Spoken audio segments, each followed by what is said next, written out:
Pengakuan mengejutkan, wanita kurir paket antar pesanan malah dilecehkan oknum polisi.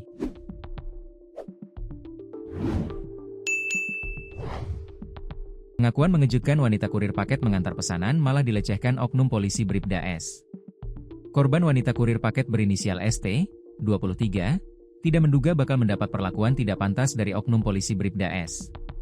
Setibanya di kediaman oknum polisi Bribda S untuk menyampaikan barang, ST justru mendapat pelecehan.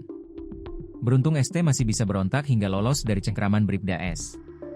Peristiwa yang tak pantas dilakukan oleh seorang anggota polisi ini terjadi di Kabupaten Mamuju Tengah, Sulawesi Barat. Belakangan diketahui oknum polisi berinisial Bribda S tersebut berdinas di Polres Mamuju Tengah. Bribda S diduga melecehkan ST saat mengantarkan barang ke rumah pelaku di Kecamatan Tobada.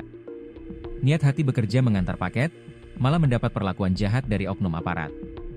ST akhirnya melaporkan kejadian dialami ke Polres Mateng. Laporan diterima dan kini tengah ditangani penyidik.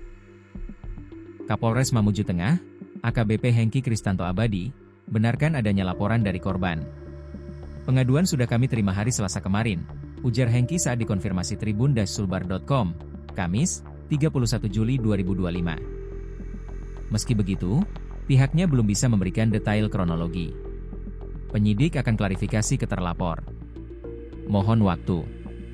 Jika proses klarifikasi selesai, kami akan sampaikan secara terbuka, katanya. Untuk kepentingan penyidikan, Bribda S telah diamankan. Saat ini menjalani penempatan khusus, Patsus, di ruang tahanan internal Polres Mateng. Langkah tersebut merupakan bagian dari proses pemeriksaan etik oleh Bidang Propam.